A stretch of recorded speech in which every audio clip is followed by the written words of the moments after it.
सरकारची कर्जमाफी हा फक्त दिखावा असून शेतकऱ्यांना त्याचा प्रत्यक्ष फायदा होणार नाही असा आरोपही विजय वडेट्टीवार यांनी केलाय. पाहूयात. पुनर्गठनही झालेलं नाही आणि आज 2 लाखापर्यंत कर्ज माफ झाल्यानंतर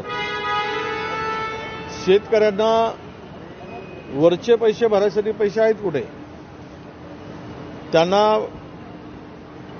क्राफ्ट लोनही मिळालेला नाही कारण थकीत होते म्हणून. 2 लाखाच्या आतल्या शेतकऱ्यांनी पैसे न भरल्यामुळे ते यावर्षीचा हंगाम अडचणीत आला.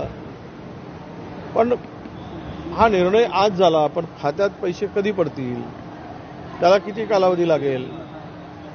जर तो खरीपाचा हंगाम झाल्यानंतर त्यांच्या खात्यात पैसे पडत असतील तर खरीपाचा हंगामच करू शकणार नाही, कारण त्यांना ते कर्ज मिळत नाही आहे थकीत असल्यामुळे. सगळे शेतकरी एक मोठं संकट शेतकऱ्यापुढे आहे आणि यासाठी या कर्जमाफीचा एक दिखावा होईल, याचा शेतकऱ्यांना थेट काही फायदा होणार नाही. गडचिरोली जिल्ह्यातली दारूबंदी उठवण्याची मागणी धर्मराव बाबा आत्राम यांनी केलेली आहे. मुख्यमंत्र्यांची भेटही ते घेणार आहे काय सांगा? मी तर चंद्रपूरची दारूबंदी उठवली बाबा. जगात दारूबंदी सुरू आहे, आपला दारू सुरू आहे, देशात सुरू आहे.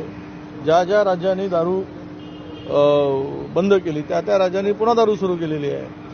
आणि नाहीतर अवैध दारू, आता दारू बंदी असूनही पुण्यामध्ये आज इतक्या लोकांचा जीव गेला, ते आकडा दाबला जातोय ती बनावट दारू पिऊन. म्हणजे दारू सुरू असताना. आणि गडचिरोली जिल्ह्यामध्ये आदिवासी व्यक्तींना मोहाची दारू काढून गाळप करून पिण्याचा अधिकार आहे. मग हे दारूबंदी कुणासाठी?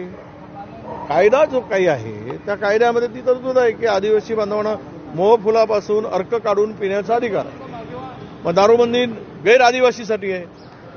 आणि इंडस्ट्रियल एरिया वाढते आहे, सगळ्या गोष्टी वाढते आहेत. आणि दारूबंदीमुळे काही व्यसनमुक्त होतो काय? माणसाला अरे दूध घेण्यासाठी माणूस कधी दरवाजात जात नाही शेतकऱ्यांच्या. शेतकऱ्याला दूध विकायसाठी यावं लागतं, दारू प्यासाठी दुकानातच जातो. तर हे सगळं काही याच्यावर चर्चा बिर्चा होते ना, हे फालतूची चर्चा आहे. प्रगत देश, सगळ्या ठिकाणी लिकर पूर्णपणे मोकळीक आहे. आणि म्हणून धर्मराव बाबांच्या मागणीला माझं समर्थनच आहे.